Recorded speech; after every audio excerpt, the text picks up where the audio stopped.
Tell us an NDA secret you couldn't tell us until now. I used to work for a company that did printing and engraving. One of their biggest customers was the US military.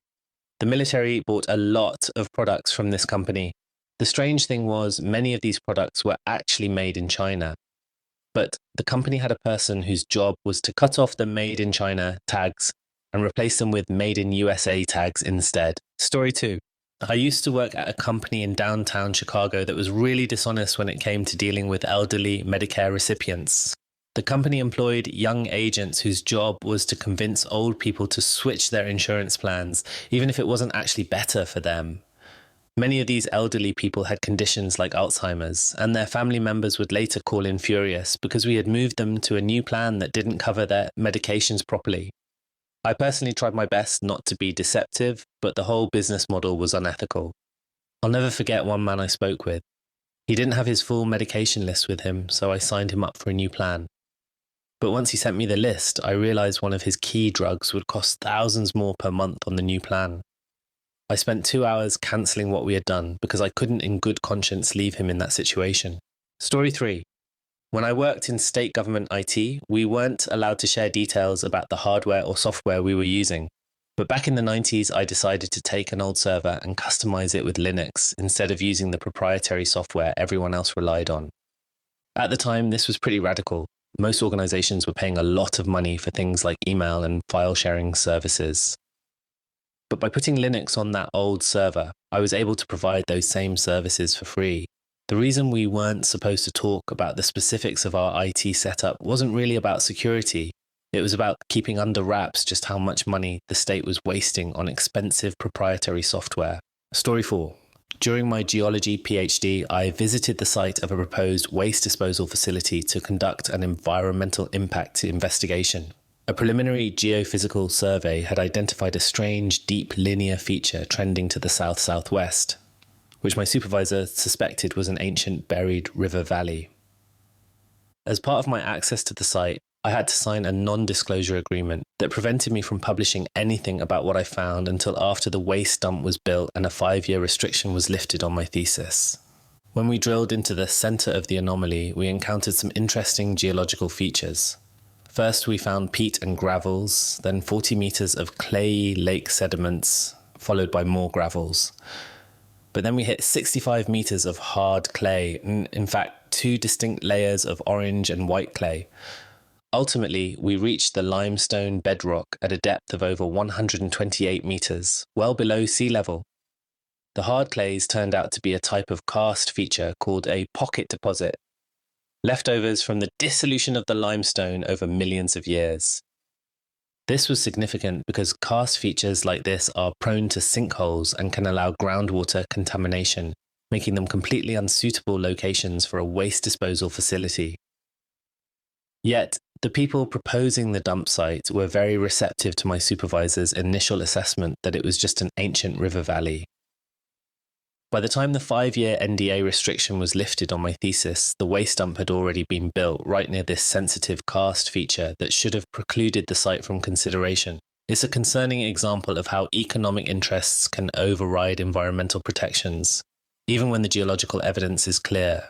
Before delving into the next regrettable recap, please remember to like and subscribe if you'd like us to create more of this content. Thank you. Story 5. I once worked at a pharmacy that was engaged in a disturbing practice.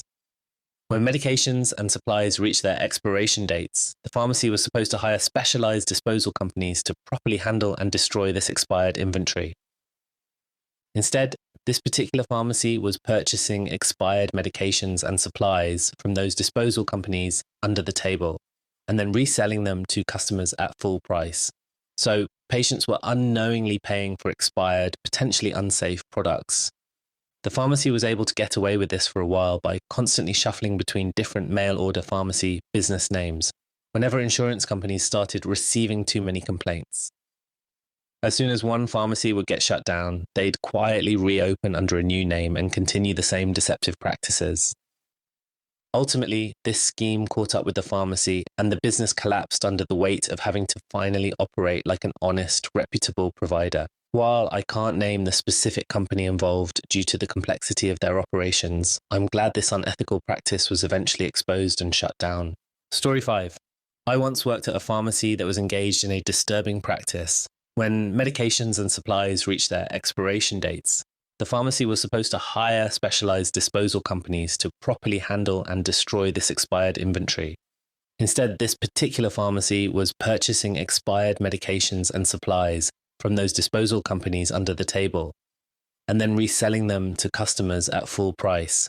So patients were unknowingly paying for expired, potentially unsafe products.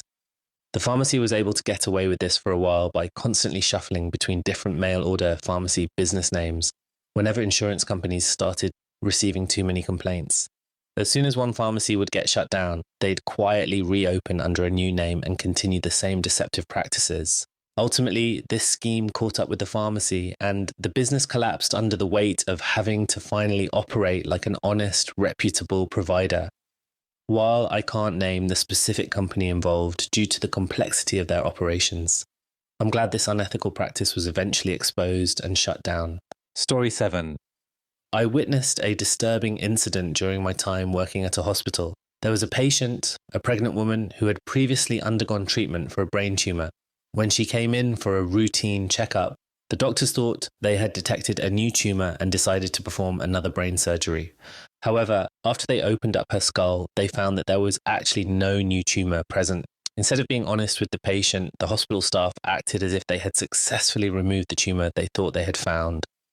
They proceeded with the surgery and closed her up, never telling the patient that the entire procedure had been unnecessary. Story 8. I worked for a business that seemed very successful, but I discovered a big secret about where that success really came from. In the 1990s, my boss cared for an older person with dementia. After that person died, my boss took some books from their house. These books had plans for making money. My boss just followed those plans. The books are still at our workplace. They're kept in a safe hidden inside a wall. This safe is behind another safe where the owner's husband keeps his guns. Only the cleaning staff and the owner's family can get to this area. The person next in line to run the business isn't the owner's daughters. It's actually the delivery guy. Story 9. I used to work as a manager for a well-known luxury car brand. What I learned there shocked me. The company taught us how to get good reviews from customers and avoid bad ones.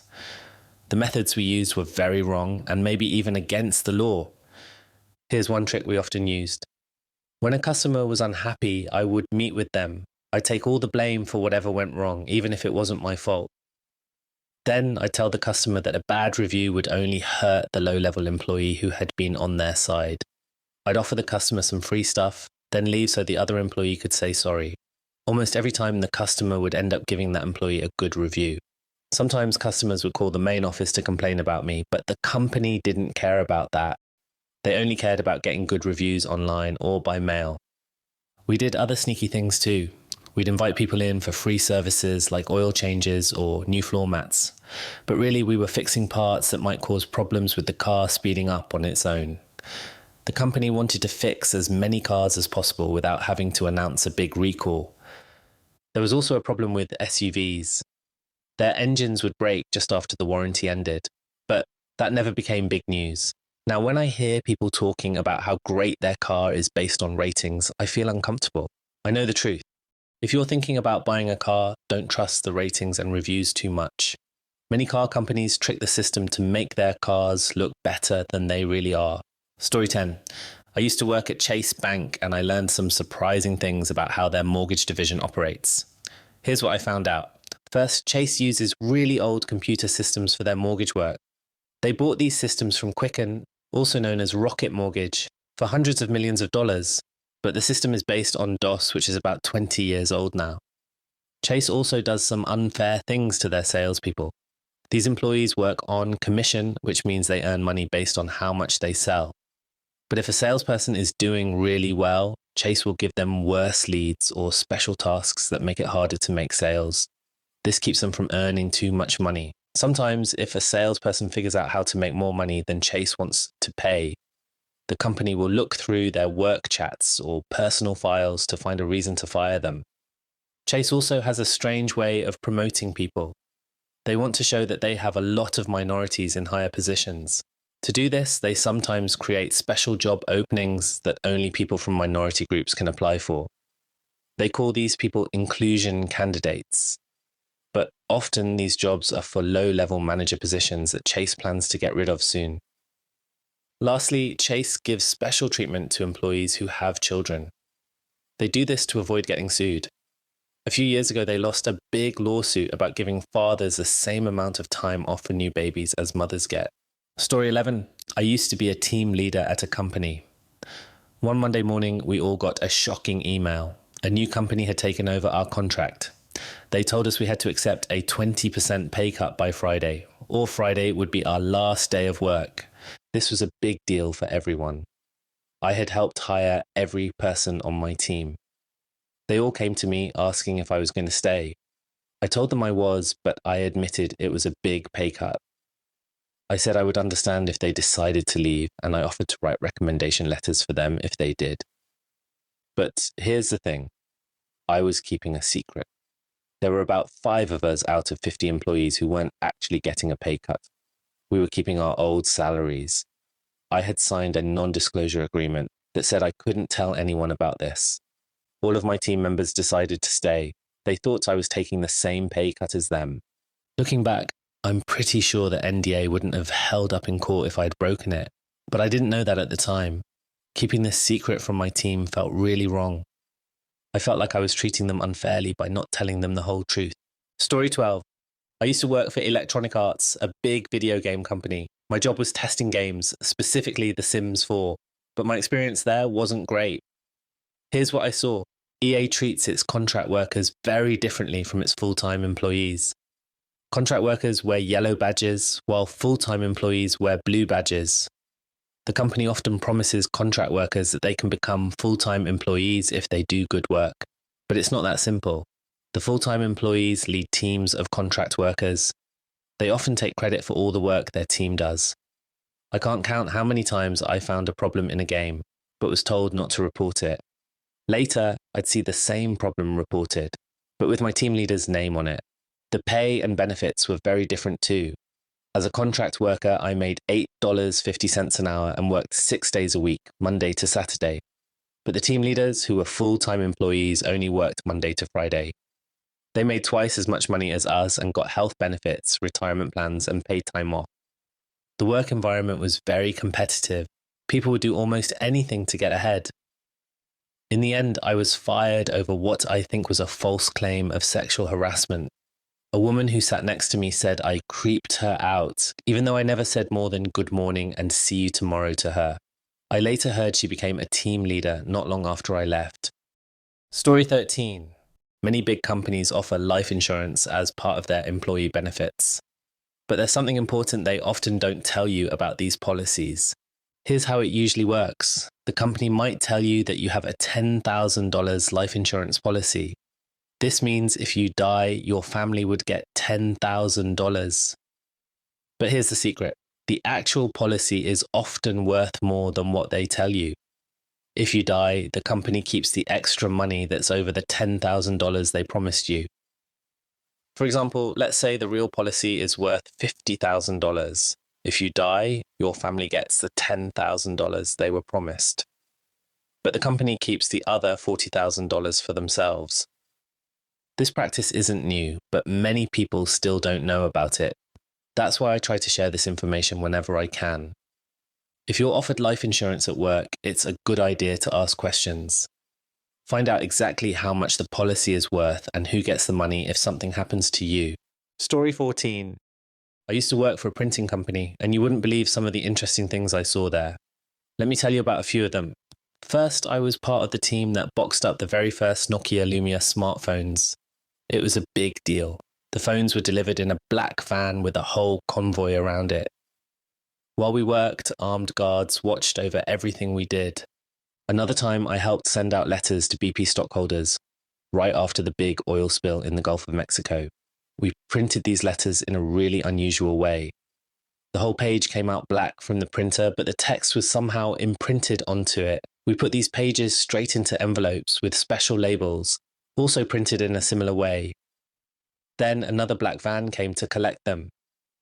Once I got to see all the plans and diagrams for Land Rover's 2014 Discovery and Range Rover Sport models.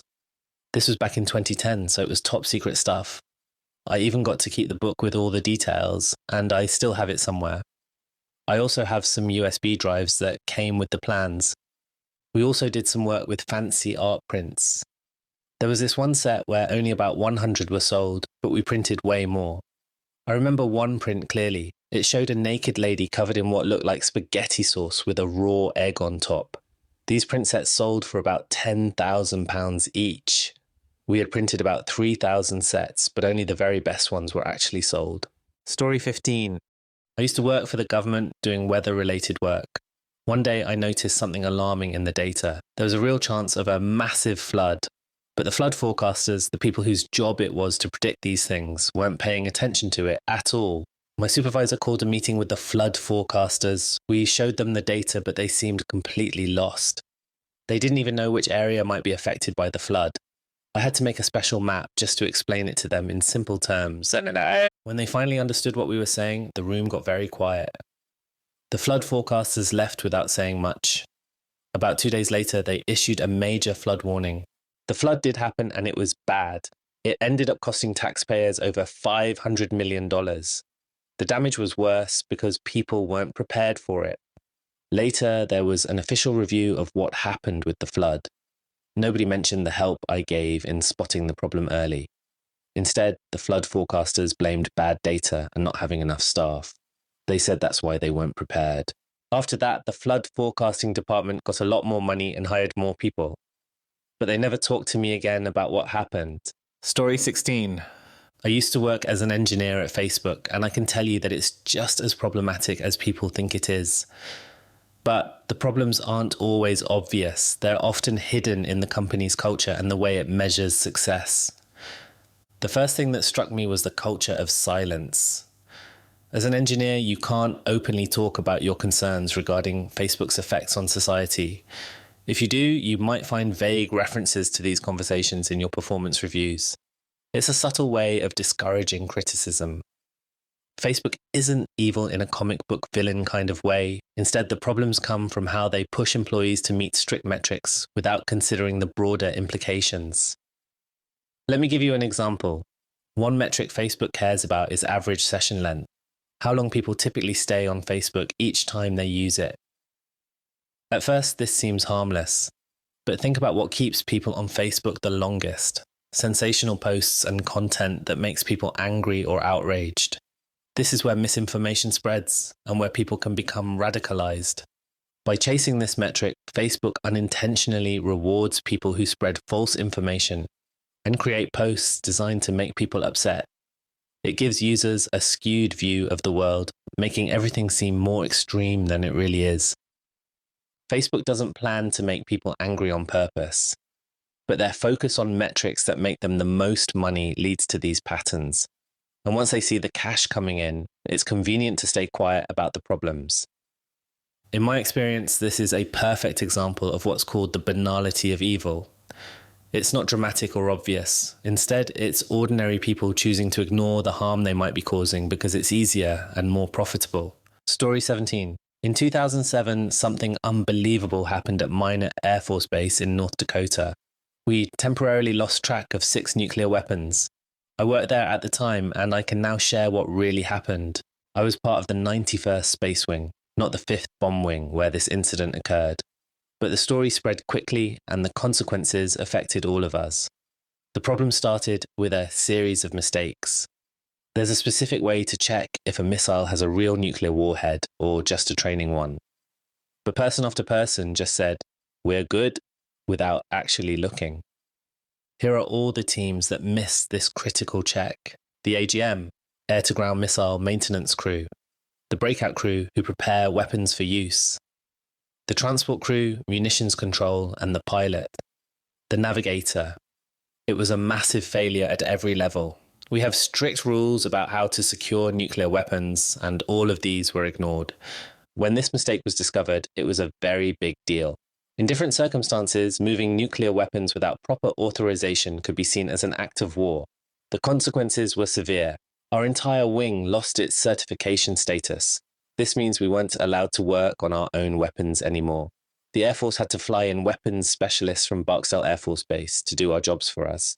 So I can't talk about everything that happened afterwards. Some of that is still classified, but I can say this was one of the worst moments in our base's history. Thanks for listening to those regrettable recaps.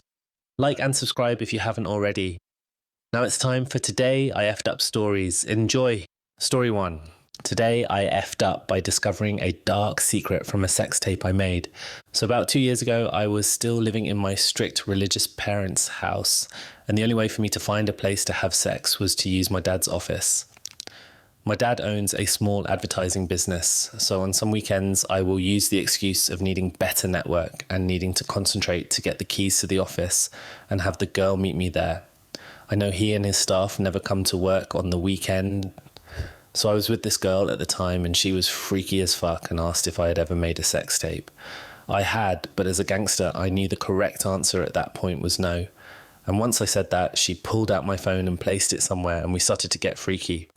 I masturbated to it a couple of times after that at home, still my parents' house, before it became stale and I hid it and never really got back to it. 2 years later and I am now living in my own house and I have a girlfriend who is out of town for a few months.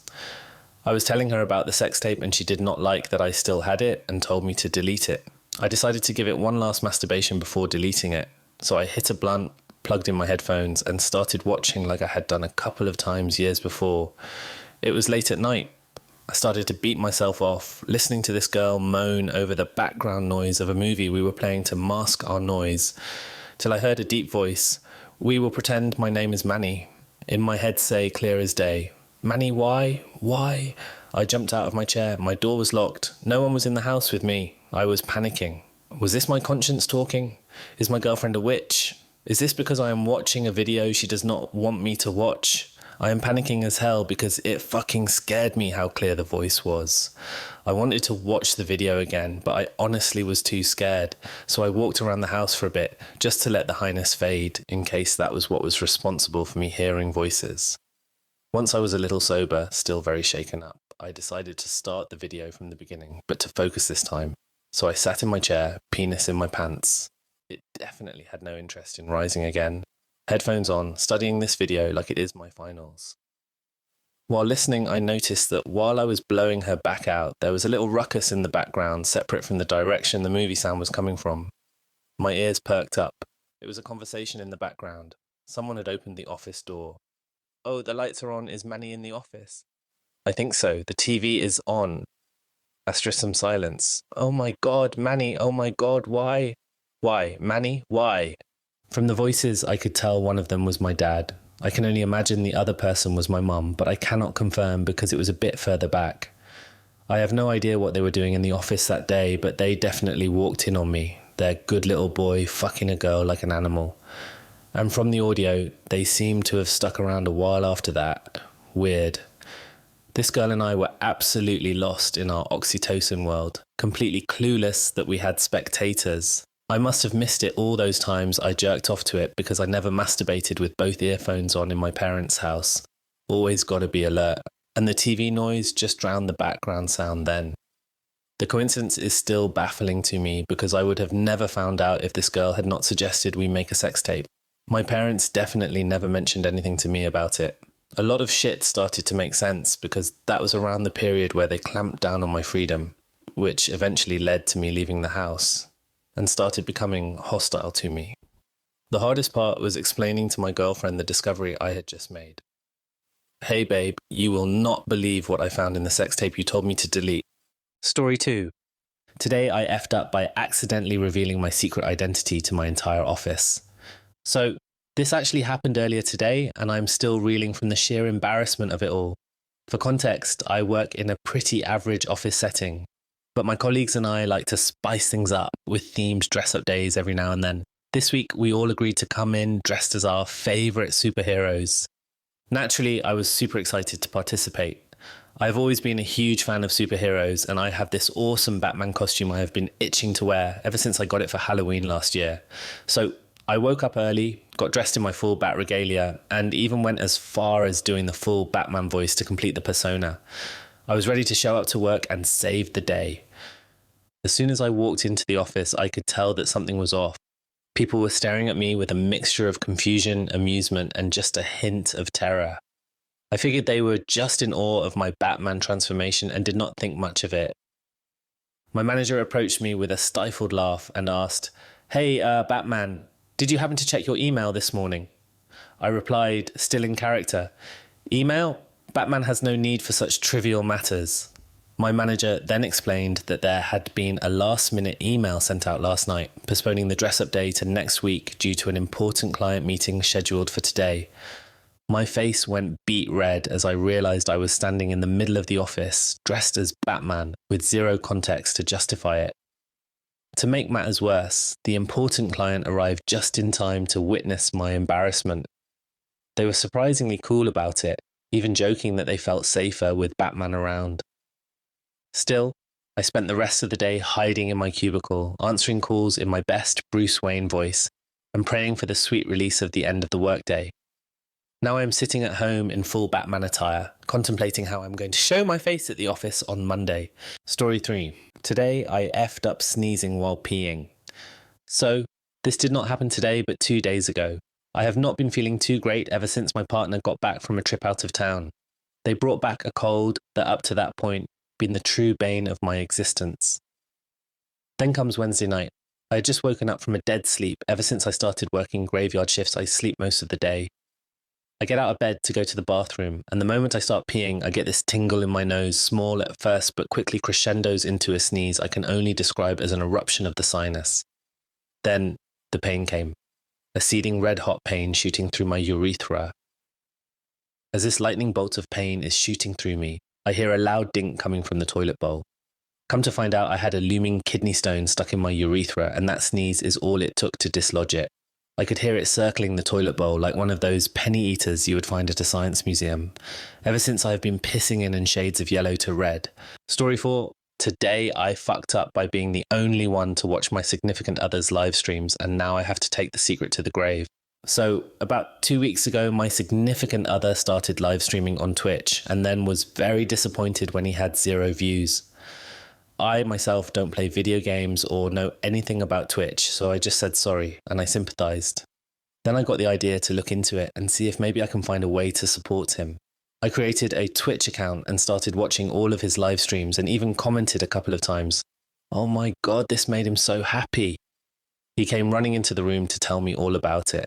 He has no idea it's me. He now gets so excited to play and stream because he believes that even though he only has one person watching, that is one person that believes in him. COVID has been really hard on all of us, and this is the first time that I've seen him this excited in like a long time. Now I feel like there is no way I can tell him it's me. Ugh, I feel awful. I had good intentions, and now I feel like I am hiding something from him, and I'm scared that he will be so disappointed to find out that this one fan was me all along. Story 5. Today I effed up by getting a DNA test and revealing a family secret. I have always been interested in doing one of those at-home kits that tell you your ethnicity estimates. My mother has, for many years, claimed that her own great-grandmother was completely Native American, and I recently learned that this is apparently something common for Southerners to claim, but that it is rarely true. I finally went ahead and bought one of the kits because there is nothing I enjoy more in life than proving my mother wrong. Fast forward a few weeks, I get my results. I am 0% Native American, which is not exactly shocking. The real surprise comes from the fact that I am also 0% Eastern European. This probably would not mean much for most people, but I happen to be Polish. Or at least I thought I was. I have an unpronounceable, very Polish last name. My great-grandparents were Polish-speaking immigrants. My paternal grandfather himself spoke Polish as a child. My first subtlety thought was that the test was a mistake. My results came over a week before the projected arrival date, and I knew I should be somewhere around 25% Polish Eastern European. So maybe there had been an error somewhere at the lab. I started digging around through my DNA relative matches. I had matched with an extended cousin with my mum's maiden name, living in the state that she grew up in. So the DNA analysed was definitely mine. And this was not a switched tube situation. There were only 2 possible explanations. Either my own dad was not my biological father, or my Polish grandfather was not the biological father of my dad. I look a lot like my father, so it seemed unlikely that we were not related. However, there was no strong family resemblance between my dad and his own father. In fact, my grandfather and many of his siblings had a, we will call it, striking nose that my sister and I had often rejoiced in not inheriting. Also, my paternal grandparents had a disastrous marriage and bitter divorce. An affair did not seem out of the question. My paternal grandfather died over 10 years ago, but my paternal grandmother is still living and I gave her a call. It took a while for me to fully explain the DNA testing to her. She's 87, but we got there. She denied it and tried to explain the unexpected results with a long ramble about migrating European tribes before I was finally able to make her understand that I would be able to test relatives from the Polish side of the family and determine whether or not I was actually related to them. She told me that she did not think that was a good idea and I should think about it before contacting anyone. I think I knew right then, but it was not until today, 2 days later, that she finally admitted it to my sister. My father had been lied to his entire life about his biological father. So who is my actual paternal grandfather? To be determined. My grandmother promised my sister that she will tell the two of everything when my sister gets into town for Christmas. She requested that we not tell anyone until then. It is too late, my sister already told everyone. Story 6. Today I effed up by getting my mum and my girlfriend's mum to think we hated each other while we secretly dated. This is more of a we fucked up, but here's what has happened over the past 8 months. So my girlfriend's mum and my mum worked together. They became close friends last year, and since then they have been trying to get her daughter and I, 19-year-old female and 19-year-old male, together. They made a few attempts at getting us to meet, and it was annoying as fuck. All we kept hearing was how good we would be together. We never actually met each other until she was tricked into getting a job where I work. I'd seen pictures of her, but she looked even better in person. After getting to know each other over the next 4 months, we realised we had a lot in common. Problem is, we are both stubborn and did not want to give them the satisfaction that they were right about us. So, to repay them, we decided to pretend that we hated each other while secretly dating. If the relationship lasted a year, then we would tell them about us. We made up a story about an argument we had one day at work. After that, we would just randomly talk shit about each other to our moms and then sit back and see what their reactions were. It was hilarious and made it easier for us to secretly date. But last week, we probably took the joke too far. My girlfriend was giving me some lines to say about her, and we decided on I would not be the first guy from work that she slept with. When I told my mum this one, she told my girlfriend's mum about it. It started an argument between the two of them about how I treat her daughter horribly. Of course, my mum tried to defend me by saying she has heard all of the insults my girlfriend has said about me. 2 days ago, we were told that they were no longer friends. We told them the truth about our relationship, but I guess it was too late because they said some pretty nasty stuff about each other. Now my girlfriend and I feel awful for breaking up a good friendship. We should have been honest about our relationship from the start, especially with two people who would have been supportive of us. Story 7. Today I messed up by secretly following my female roommate's OnlyFans account and getting kicked out. This just happened last night. I have lived with my roommate for just over 2.5 years. Originally, it was my female roommate and her boyfriend, another girl, and me. I took the basement since I do like my alone time. They were awesome roommates. They got me to go out and meet people. We all became friends. They even helped me get into a relationship. Fast forward 2 years later and the female roommate moved out. Then the girl and her boyfriend broke up and he moved out. Now it's just us, both with plans of not signing another lease as the place is too expensive for just the both of us. This is where I effed up. I am browsing porn and I somehow stumble across images of the woman I'm living with. She posted a nude photo asking for followers on OnlyFans. I have accidentally seen her nude before, but this was different. I checked her profile and was shocked by one particular post. She was playing with herself in front of my closed door with a caption saying, "I wish my roommate would come fuck me." It was from a few days prior. She was out, and so I hate a major jerk session.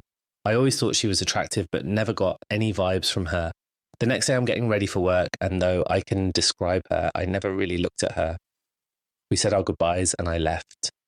A few months went by and she never posted again. going crazy wondering what's up. I did the thing. I followed her OnlyFans and my mind was blown. She had set videos in her room, but the ones I focused on were the roommate ones. She had posts like, I hope my roommate doesn't hear me. I am really thinking of fucking my roommate, and so on. But the one that got me was when she had a video that showed my room. She begins the video of her walking downstairs, opening my bedroom door, and I see this guy that clearly isn't me. And they proceeded to fuck in my room. So now I'm hurt, angry, and confused. Then it hit me. She was just entertaining her fans. But why did she have to use my actual bedroom when there is another empty and fully furnished room in our house? So now I'm trying to figure out how to bring this up. I check her OnlyFans more, but there's no more content in my room. Anyways, fast forward to last night, she threw a little get together with her friends. We're all hanging out, drinking and smoking. Eventually her friends leave and it's just me and my roommate alone in the living room together. Thinking this might be my chance, I start some casual flirting and she seems to be vibing. While trying to be as smooth as possible, I try to casually mention the idea of what it would be like if we hooked up. Without saying a word, she leaves and goes upstairs. I'm just sitting alone on the couch, beating myself up for even taking the conversation there when there's a knock on the front door. It's my roommate's best friend. She doesn't say a word to me and heads straight to my roommate's bedroom. 5 minutes later, my roommate's best friend comes back down from my roommate's room and asks if there's anywhere else I could stay for the night because my roommate doesn't feel safe sleeping in the same place as me. I'm shocked and confused. Without thinking, I blurt out, "Hey, I'm not a rapist or anything. I saw some videos where she kept saying she wanted to fuck me and I thought I'd just shoot my shot." Her friend looks at me with surprise and confusion. She goes upstairs and all I can hear is my roommate yelling and screaming. Her friend comes down, completely shook up, and starts begging me to please find a new place to stay for the next couple days. I have no friends or family in the area and try to explain that this is the only place I have. This eventually all boils over with me and my roommate screaming at each other. I can't help but bring up the video of her fucking some random guy in my bedroom. She's furious, I can't take it anymore, and eventually say fuck it and go get a hotel room. I'm not exactly sure what to do now. Story 8. Today I effed up by using a nose hair trimmer to manscape my private area. As a preface to this story, I am committing one of the greatest societal taboos and revealing a secret that has been zealously guarded throughout the ages. It is a correlate to childbirth, in that just as post-menopausal women would not dare tell an expectant mother how truly agonizing childbirth is, no man in his 50s would traumatize a man in his youthful prime with fears of the anatomical horror that is to come. However, times have changed, and new technology places men in grave danger. So now you must know of this biological atrocity in order to avoid my disastrous mistake. Sometime around midlife, men's hair follicles undergo a revolting mutation. While hair atop one's head thins and drops, new hair grows in places you never imagined. Bristle-stiff tufts sprout outside and inside of ears and up nostrils. Eyebrows become bushy, unruly, and coarse. Pubic hair turns grey and scraggly. I assure you, this is true. All these hairs grow alarmingly fast and require constant attention, lest you become that guy with a bunny paw sticking out of his ear. Their eradication is a battle men wage stoically and silently through the second half of their lives. And as with any battle, there are casualties. I found a great nose hair trimmer in the as advertised on TV aisle at CVS. It looks like and operates like a miniature hedge trimmer. It's virtually impossible to cut yourself, but it mows down the hair. Yesterday, I was trimming my ear, nose, and eyebrow hairs after a shower. I was so happy with the results that I decided to try it on my pubic hair too. It worked great. Soon, I had gone a bit overboard and pretty much shaved my balls and the base of the shaft to the skin. I liked the new look, but my bushy taint was a testicular neckbeard that had to go. I positioned a makeup mirror on the bathroom floor and laid down spread eagle, knees up, so I could see and trim everything well. Where once just a few wispy hairs prevailed, unbeknownst to me, a virtual forest had arisen. Worst of all, my butthole was sporting a ball-wrap moustache of ass brows. Trusty new nose hair trimmer in hand, I prepared for battle. The ass brows had to go first. I began on the left and quickly decimated the bunghole caterpillar. I moved decisively to the right, prepared to take down Aspro 2 with one swift stroke close to the skin. However, this was not to be. Instead, my arse hairs wrapped around the trimmer blade like Rapunzel using a superheated curling iron, pulling the device tight against my skin and jamming the blade. The hairs were being ripped from my flesh, and the pain was excruciating. No matter how I tried, I couldn't remove the trimmer. Wiggling it tugged the hairs more. Restarting it was a double down that I lost. The hairs were wound even tighter against the blade. I frog walked naked to my bedroom, one hand holding the trimmer tied between my butt cheeks, and searched for my cuticle scissors. No luck. I did, however, find a carpet knife. Unbearable pain breeds desperation. Back on the bathroom floor, I tried in vain to cut myself free, nicking the tenderest of flesh twice and drawing the first blood of battle. I was making little progress, and it was time to make the ultimate sacrifice. After a suitable prayer, I gripped tight on the trimmer and committed reverse harakiri, Brazilian wax style, ripping off the trimmer blade along with its arse-browed net trap. Blinding pain left me curled in a fetal position, hyperventilating while blood slowly trickled down my arse crack. Story 9. Today I effed up by asking my boyfriend to share a kinky secret with me. This sounds fun, but I promise you it's not, and it's ruined carrots for me forever. Also, this did not happen today, but 2 years ago. Let's go back 2 years.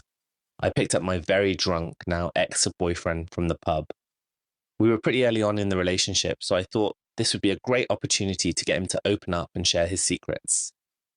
I asked him, "Hey, tell me a secret." What he said next will forever haunt me to my core. He turned to me, looked me dead in the eye, and said, "I like to stick things up my arse. I like to stick carrots up my arse." Now, don't get me wrong, I am a big fan of carrots as a vegetable. Before the incident, I would eat them every day as a quick snack and use them for all my cooking. I would say I would rate them as God tier, and I'm definitely not one to kink shame. If anything, I appreciate a good kink. But something about the carrots made me sad. Possibly the fact that I put carrots high up on the vegetable hierarchy, and this seemed like blasphemy. The carrot gods are crying. I also suggested getting a legitimate sex toy for him, but each time I asked, I was shut down with a scoff. Despite the carrot shame it brought me, I decided to support him on his carrot endeavour. He was beyond happy with the carrot support and told me he's waited years to finally tell someone. So, flash forward through the next 12 months of my life, which consisted of only getting him off by sticking a carrot up his crack, him spending copious amounts from our joint account on bags of carrots, and me coming home from a long day at work to see 2 soggy carrots in the shower with a sad bottle of lube. It's been a year since Carrotgate, and I still can't look at one without shedding a tear. Ultimately, I think it was the carrots that ended the relationship. Story 10. Today, I effed up by trying to shake Obama's hand and almost getting taken out by Secret Service, and ruining thousands of people's day. As with most of these stories, this didn't actually happen today. During the 2008 election, Obama came to my university to give a speech. I went through all the usual security screenings and made my way to my seat. I was about 3 rows from the front, but on the outside seat of a row right against the entry and exit way for the future president. When Obama came out, he went straight to the podium to give his speech and do a question and answer session. When he finished, he made his way down the steps, where the crowd rushed to shake his hand. I was probably 4th or 5th down the walkway to shake his hand. Everybody in front of me was not only shaking his hand, but handing him copies of his book to sign. He had a pen in his hand and was signing away. I thought to myself, damn, I don't have anything for him to sign. Oh wait, yes I do. My ticket I used to get into the event. There was only one issue with the ticket. It was in my jacket pocket, my inside jacket pocket. So, as the future president was 4 people away, I hastily reached my hand into my jacket pocket to grab my ticket, but my hand kind of fumbled around a little before latching onto the ticket. Just long enough for the 2 Secret Service agents standing right in front of me to notice. They immediately grabbed both my arms, while the one who grabbed my arm that was in the jacket twisted it to pull my hand out of the pocket, while preparing to break my arm off if it was any kind of dangerous object. It all happened so fast I couldn't even utter a word, but when they saw all I had was a piece of paper for Obama to sign, the agent let go of my arm, patted me on the shoulder, and mumbled something into his headset. I was just able to get my bearings, and I was the last person to shake Obama's hand at that event. About that time, the security all turned to Obama and shuffled him through an open door to the hallway to exit. As Obama was being ushered out, he said, "Sorry guys, they said I have to leave now," as he was pointing at the Secret Service around him. So not only did I almost get taken out by the Secret Service, I ruined anybody's day that wanted a chance to meet the man. Story 11. Today I effed by revealing that I had secretly hid in my roommate's closet during his pre-bedtime ritual. This did not happen today, but 13 years ago, and it also ties into recent events. I lived with two roommates, Ned and Ethan, in a 3-bedroom apartment during college. The three of us became great friends and partook in standard college debauchery, including pranks.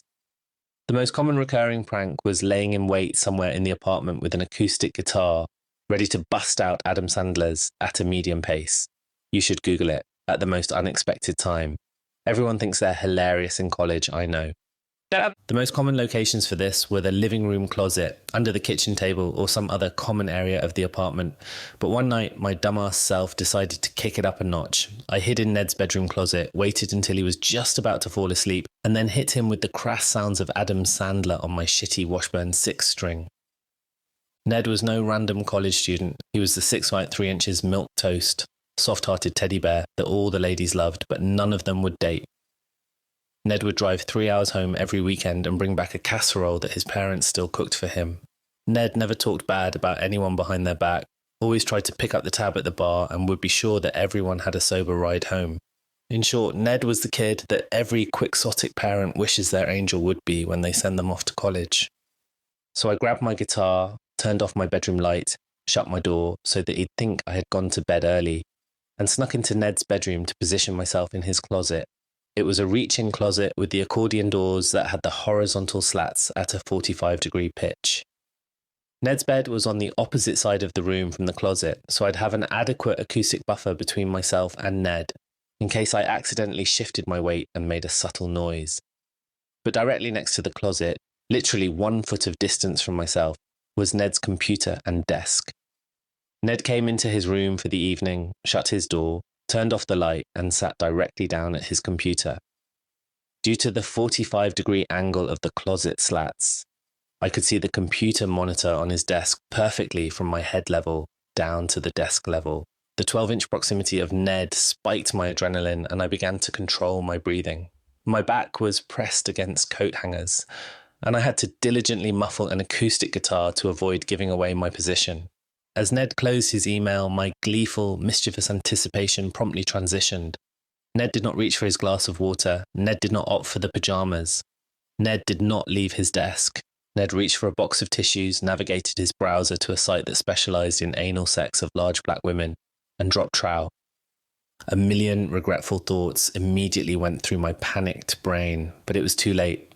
If I made myself known now, he'd be immensely embarrassed and angry that I had just violated his privacy. But if I didn't speak up now, chances are I'd have to reveal myself after he was done, which meant he would have rubbed one out while his roommate had a line of sight 12 inches away. Somehow, I managed to text my other roommate, Ethan, in the next room over, asking for help to create a distraction so I could get out of the closet without Ned noticing. Ethan came through, and I was able to bolt out of the closet and retreat back to my room, while Ned went to take a phone call that Ethan had conveniently arranged. Fast forward 13 years to Ned's wedding, where Ethan and I were groomsmen. During a pre-wedding bachelor activity, I was convinced by Ethan to write that he enjoys anal sex with large black women as something interesting about Ned, thinking it would be a funny bachelor story. Of course, the best man decided to switch things up, and the bridesmaid who drew that piece of paper was mortified. Ned was not amused, and Ethan and I had to apologize to the bride and the bridesmaid. Story 12. Today I fed up by secretly eating mushrooms while my wife was asleep in a house full of cats. This did not happen today, but a good long while ago. It was April when I started this journey. During the winter, I became a member of a magic mushroom forum and was learning all I could about growing magic mushrooms. I had tried them once before about 10 years prior, and the experience was rather enjoyable. I wanted to try growing them myself, thinking it would impart some spiritual meaning into the experience. The night I took them, I really wasn't planning on doing so. I was bored and chatting with online friends. I told them I was going to eat my mushrooms, and they advised me to cut the dose in half. So, with my wife asleep, I went down to the kitchen and made a concoction of purple slushy and powdered mushrooms and gulped it down. Once the mushrooms started kicking in, I realized I had a problem. Our house was full of cats. I didn't want them to get into trouble while I was tripping, so I tried to round them all up and bring them upstairs. This turned into a chaotic and hilarious ordeal, as I kept forgetting how many cats I had already brought up and my sense of time was completely distorted. Eventually I gave up and went to wake my wife, who was not amused by the situation. She made me go back downstairs and bring the cats up one by one, which was utterly humiliating. By the time I was done, the trip was far from over and I was filled with confusion and mindfuckery. I don't think I'll be doing mushrooms again anytime soon. That was not a pleasant experience, and I can definitely cross them off the list of viable boredom relievers. Story 13. Today I effed up by jerking off in the living room. Obligatory disclaimers. This didn't happen today, it happened last week. So, as we all know, most members of the male sex polish their carrot from time to time, no biggie. And after years of doing it, we get pretty good at finding the opportune times to polish our carrots uninterrupted. A few days ago, I had the perfect opportunity. I had the house to myself, and my carrot was long overdue for a good wax. Being abnormally horny and certain I had the house to myself, I got adventurous and decided I would upgrade from my usual setup and stream a sexy vid to the big 72 TV in the living room, instead of taking my laptop to my bedroom as I usually do. I stretch out on the couch, curtains drawn, my favourite fat material at the ready, the volume on low, just in case. And I go to town. Not even 1 minute in, I hear the door burst open. I completely panic. I try to turn off the TV and sheathe myself as fast as humanly possible, failing at both. When the TV finally goes black, I shamefully cast a look over to the door, expecting a furious parent. But instead I barely catch a glimpse of my dad as he slams the door shut without saying a word. For the first time in my life, I had gotten caught masturbating. I avoided my dad altogether the rest of the day, hoping he was too embarrassed to get mad so we both could just pretend it never happened. The next day, I couldn't avoid him anymore, and I prepared myself to get scolded for jerking off in a family room. But, to my surprise, he didn't seem mad at all. There was just this awkward tension between us, and all the interactions we had were short and abrupt. Our strained interactions and the feeling of him distancing himself from me made me feel more ashamed and filthy than any amount of scolding could ever do, so I decided it would probably be better to clear the air by apologizing outright. So I planned an apology and asked him to drive me to the gym, and as soon as we were both in the car, I blurted out an apology for my indecency, asking if we can just forget the whole thing. He sends me a sort of confused look and says, "You don't have to apologize, it's perfectly natural, and as long as you clean up properly, I don't care where you do it. Hell, me and your mum have had sex on that couch many times." I should have understood something was up when he said this. He never talks about stuff like this when I'm around. He has never once mentioned or joked about him and mum in any sexual or flirtatious context. I was so perplexed by his directness that I didn't even have time to be embarrassed or disgusted at the thought of my parents doing the nasty before he continued. "If anything, I should apologise for bursting in on you like that. I really didn't expect to find you. When I heard the noises, I thought..." The awkward silence that followed was unbearable, and my curiosity got the better of me, so I asked. "Me. What did you think was happening? Did you think I was with a girl?" Dad. "Oh, no. If I came home to you having company over, I wouldn't just barge in like that. No, I thought it was your mum. When I heard the sounds, I got so angry because I thought your mum was cheating on me again." "Wait, what?" "I really shouldn't tell you about this. I don't want to change the way you look at your mother, but our marriage has not been easy. I still don't know how to react to any of this. If I could go back in time, I would stick to jerking off in my room." Story 13. Today I effed up by using Google autofill and being convinced that I was secretly a woman. My wife and I have been trying to conceive for a long time, actually for years. There was no apparent reason why, but as we investigated, we started with the assumption that she was infertile. It took about a year or so for her to run all the tests, see various doctors, and explore all the possibilities before we knew definitively she was not the issue. So I got my semen tested and learned I was effectively infertile. I was producing such a low amount of sperm that it would be impossible to impregnate someone. I also found out that my testosterone levels were very low. The investigation continued, and the next step was to get hormonal testing done and an ultrasound on my genitals. Then I would bring the results to the urologist. First, a little about myself. I am in my 20s, have competed in several Ironman races, done dozens of triathlons, race bikes competitively, and run more than 20 miles a week.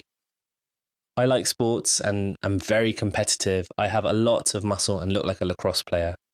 I consider myself pretty manly, so I never once thought I wasn't a man. I was at my desk at work when my general practitioner sent me the lab results. I immediately started pouring through them, Googling terms I didn't know to figure out what it all meant. I'm a huge WebMD user, so this was right up my alley. I came to the karyotype section. The report indicated I have karyotype 46XY. I had no idea what this meant, but I knew it had to do with chromosomes and I knew it was important. So I quickly typed it into Google, looking around as I did it to ensure no one was watching. We sit in open cubicles. I saw the Google search bar auto-populate and I hit enter. Google had auto-populated karyotype 47XXY, which was close enough for me not to catch the error. The first link was a wiki article on the XXY chromosome, otherwise known as Klinefelter syndrome. I began reading, and the first sentence told me the primary feature is sterility. I thought, okay, that checks out. It went on to say symptoms are subtle and people don't realize they are affected for many years. I thought that checked out because I hadn't noticed anything yet and I'm in my 20s. As I continued reading, other symptoms included male breasts. I haven't been working out that much and gained a little weight, so my overall critical self was like, oh, yep, I have male breasts. It went on to say lower libido, and I hadn't been particularly interested in sex recently, so that checked out too. I went on to read that people with the 47XXY karyotype often share developmental features of women, have low testosterone, and must undergo testosterone and hormonal therapy to effectively retain masculinity. At this point, even though all the other symptoms didn't check out, I was convinced I had this hormonal disorder and was quite possibly a woman trapped in a man's body. I was freaking out, not thinking logically anymore, and went straight to sweating at my desk with a rapid heart rate as I scoured the internet and wiki for more information. A coworker came by to chat and I snapped at her to go away. It was about 10 minutes after the initial Google search that it dawned on me to double check if my Google search was correct, and relief ensued. Story 14. My girlfriend is South African and her native language is Afrikaans. I've been learning how to speak Afrikaans without my girlfriend knowing. I secretly applied for online courses that I've been using on and off for more than a year now. My plan was to surprise my girlfriend and her family with my American Afrikaans when I finally meet her parents in person for the first time later this year. I never intended to eavesdrop or anything, but learning Afrikaans in secret accidentally exposed me to sensitive information that my girlfriend was sharing on the phone with her Afrikaans-speaking friends from South Africa. It was gossip I was not supposed to understand, but eventually I did. Over the past few months, I've overheard some surprising things. For instance, I learned that my girlfriend is planning to surprise me on my birthday by reuniting with her high school metal band and putting on a show for me. However, she's been having second thoughts about this plan because she's no longer sure if it's appropriate to team up with two of her exes who are original members of the band. In another conversation, I heard her discussing her desire to tattoo the names of literally all the Harry Potter spells on her back. She doesn't know how to tell me because she's afraid I'll talk her out of it. It's not the only secret she's keeping from me either. I discovered that she secretly finished the entire series of Better Call Saul without me, even though we agreed to finish it together. Now she's pretending to have no idea how the show ends. Some of the things I've overheard have been more personal and, frankly, a bit uncomfortable. For example, my girlfriend casually mentioned to a friend that one of the unexpected differences between her glasses and her contact lenses is that when she's on her knees looking up at me with her glasses on, my penis looks much bigger compared to what it looks like through her contact lenses. Apparently, that's why she's been keeping her glasses on during sex lately. Ouch. I've also learned that my girlfriend is convinced my parents are swingers because there are always attractive couples hanging out at my mum and dad's house whenever we visit. And to top it all off, she's mentioned that she expects her dad not to like me when we finally meet. I would have preferred not knowing most of these things, to be honest, but there's no way for me to unlearn Afrikaans. Now I'm cursed with knowing too much while having to pretend I know nothing. It's a tricky situation that I never anticipated when I started learning the language in secret.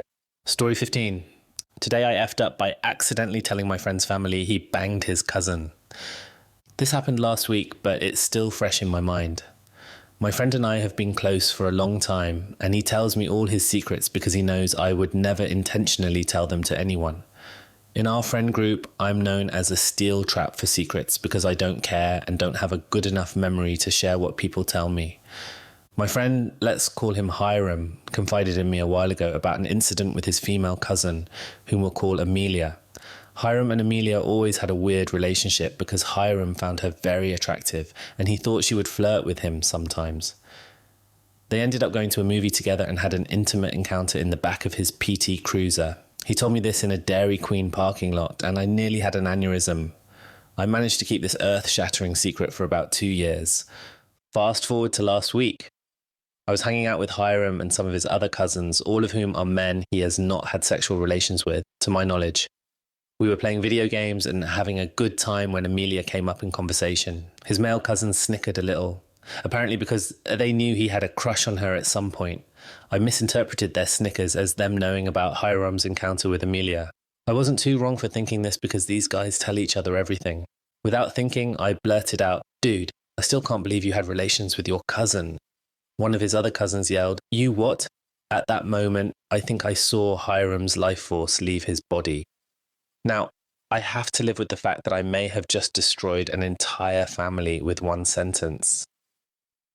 I'm now considering going into witness protection because Hiram is going to be furious with me. I might need to forward my mail to a new address in Argentina. This mistake has potentially ruined a friendship and caused significant family drama, all because of my misinterpretation and careless comment.